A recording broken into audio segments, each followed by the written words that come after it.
game that the Jazz never trailed, and they led by, well, as many as 35 points at one point.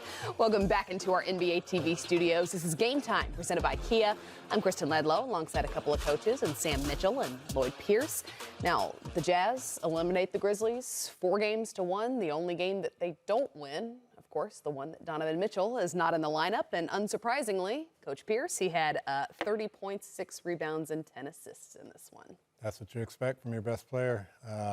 You know, obviously they're trying to protect Donovan from himself in that first game, coming off of an injury, and it hurt him. It cost him a win, but he's been phenomenal ever since he came back from that injury. They've been phenomenal, and they're ready to advance, and they've been the best team all year, and we saw a glimpse of that tonight. This is what they've been all year, shooting the three, 9 of 14, I believe, in that first quarter to set them off, and they're going to be hard to get out. What did you see, Coach Mitchell? Since I call you both Coach, I know I have to be more specific. Mitchell and Mitchell from Donovan. I like that. What did you see, though, from this Utah Jazz team that gives you any inclination as to how far this postseason run could go? They're the best team. Really? I mean, we saw, yes, when you look at them offensively, defensively, the way the ball moves, who do you stop? See, people will come into this game thinking, we got to stop Donovan. Okay, you load up on Donovan. He gets the ball moving. Now who would you stop? Because all those guys are so unselfish, and they all kind of play the same. They all can shoot the three. They all can handle and pick and roll. And so they spread you out, and this is the thing.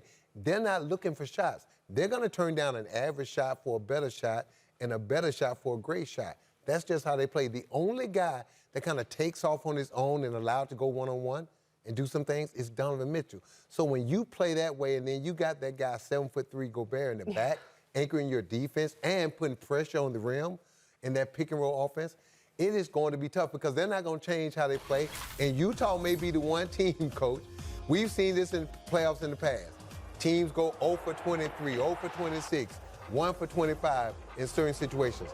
I don't think Utah is going to – they're not going to ever have a night like that because they have too many great shooters, and they got that one guy when he's healthy, Donovan Mitchell, who gets everything started. And when he gets in the paint or get downhill, the defense collapses and they just start spraying the ball. Well, it's great spacing. And I think Coach Quinn Snyder does a good job of putting them in position to where the spacing is great.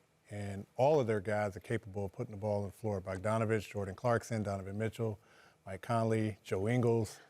And so you have a lot of high IQ players that can beat their guy off the dribble, and they do it with their spacing. And so tonight you saw a bunch of slot drives. You saw the weak side defender come in, and whoever was doing the game, he talked about it. I don't know if it was Brendan or not, but he talked about the shots that you're seeing Utah take are uncontested jumpers. Yes. But that starts with dribble penetration. You have that Rudy Gobert and Derek Favors threat at the rim, but the dribble penetration creates open and uncontested threes. And that's why they're tremendous. It doesn't matter who. It's the spacing, and it's the ability to beat your defender, beat your matchup, and create that separation. It was Brendan, who has a lot of smart things to say when he's not giving Bojangles shout-outs and asking for biscuits on live national television. But before we look ahead to a potential second-round matchup, let's look back at the Memphis Grizzlies run that was and brighter days that are certainly ahead in Memphis. Oh, if you're a Memphis fan right now, you got to be ecstatic. Your young players grew up, not just Ja Morant, but when you look at Valanciunas and you look at Dylan Brooks, they all took their game to another level. They're young.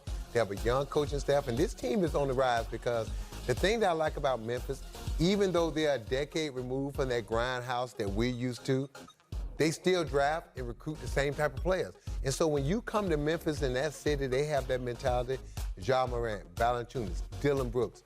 Those three guys right there are setting the tone for that franchise. And look, the sky's the limit because they're only going to get better, and they are tough. And the thing that I like about that team, everything's not predicated on offense. They start with the defense. They start with mental and physical toughness. And then with that young guy, Ja Morant, as his game continues to round out, he's going to become an even better shooter coming into season next year. And then when you look at this team, the one key for them is Jaren Jackson Jr. If this team is going to go to a whole nother level and still be playing after the first round of the playoffs in years to come, he's got to find his niche, and they got to figure out where they want to play him and how they want to use him.